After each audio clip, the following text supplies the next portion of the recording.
Video শুরুতে রইল আপনাদের জন্য ভালোবাসা এবং শ্রদ্ধা। আমি কুমিল্লার মেয়ে সাদিদা আছি আপনাদের সাথে। আজকে রান্নার মেনুতে কি থাকছে বলছি। শীত এলেই মায়ের হাতের সিম তরকারি কথা খুব মনে পড়ে। শীতের সকালে গরম ভাতের সাথে সিম ভাজি, আহা, মনটা ভরে যায়। আজকে সিম ভাজি নয়, আজকে একটু তরকারি রান্না করব। আমি সিম আলু দিয়ে রুই মাছ। তো প্যানে গরম তেলে পেঁয়াজ দিয়ে দিলাম। পেঁয়াজটা লাল হয়ে আসা মাত্রই আমি এটার মধ্যে মশলাগুলো অ্যাড করে নিব একে একে। তো এখানে আদা রসুন, লবণ, মরিচ, হলুদ, তারপর ধনিয়া গুঁড়া, এগুলো সব অ্যাড করে আমি নেড়েচেড়ে কিছুক্ষণ কষিয়ে নিলাম। কষানোর এক পর্যায়ে যখন মশলাগুলো একদম লালচে হয়ে তেলটা উপরে উঠে আসবে তখন আমি টমেটো দিয়ে দিলাম। টমেটো সব সবজির সাথেই ভালো লাগে, নিরামিষ মানেই টমেটো একটা আসল স্বাদ বাড়িয়ে দেয়। পানি অ্যাড করে নেওয়ার পরে আমি ঢেকে দিব, ঢেকে কিছুক্ষণ কষিয়ে নিব।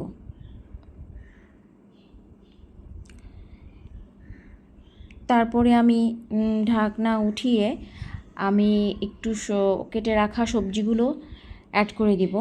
তারপর কেটে রাখা সবজিগুলোর সাথে মশলাগুলো ভালো করে মিশিয়ে একটু আবার কষিয়ে নিব। বাজারে যখন শীতকালীন সবজি যেমন মানে সিম সহজলভ্য হয়, তখন আমি এই তরকারিগুলো বেশি বেশি তৈরি করি। আসলে দারুণ নিরামিষ তরকারির মধ্যে একটি হচ্ছে এই সিম আলু মিশ্রণের যে তরকারিটা। সিম আলু রুই মাছের দিয়ে রান্না করতে খেতে অসাধারণ লাগে। ছোটোবেলায় যখন আম্মু সিম গাছ লাগাইতো, অনেক সিমও ধরতো। তো ওখান থেকে যখন আম্মু বলতো যে সিম পায়রা নিয়ে আসো, সিম নিয়ে আসলে দেখতাম সিমও নিয়ে আসতাম, আর সিমের সাথে যে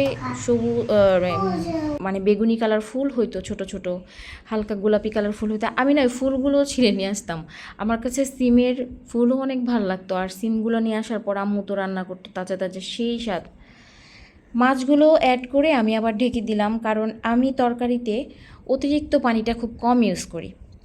সিম থেকে আলু থেকে যেই পানিটা মানে তরকারির থেকেই ঢাকার পরে যেই ভাপে পানিটা উঠবে, এটা দিয়েই আমি আস্তে আস্তে সেদ্ধ করার চেষ্টা করব। এই পানিটার সাথেই সেদ্ধ করলে আলাদা যে একটা পানি দিলে পানসে লাগে, এই তরকারিটা মানে পানসে লাগবে না। তো প্রায় শেষের দিকে রান্না, আলু, টমেটো, সিম সিদ্ধ হয়ে গেল। এখন আমি এই তরকারিটার সাথে কাঁচামরিচ আর ধনিয়া পাতা অ্যাড করব। কাঁচামরিচটা আমি শেষের দিকে অ্যাড করি, কারণ অনেক ঝাল হয়ে গেলে বাসায় বাচ্চাদের খেতে অসুবিধা হয়। ধনিয়া পাতা অ্যাড না করলে তো তরকারির স্বাদই হয় না। আমার মনে হয় ধনিয়া পাতাটা অ্যাড করাই হচ্ছে মেইন সাবজেক্ট, মেইন টপিক। যাই হোক, আবার কিছুক্ষণ ঢেকে রাখলাম। এই হচ্ছে আমার লাস্ট তরকারির লুক আজকে ভাত খেতে। সেই হবে সিম তরকারি শীতকালে গরম ভাতের সাথে। তো এ পর্যন্ত সবাই ভালো থাকবেন। আসসালামু আলাইকুম।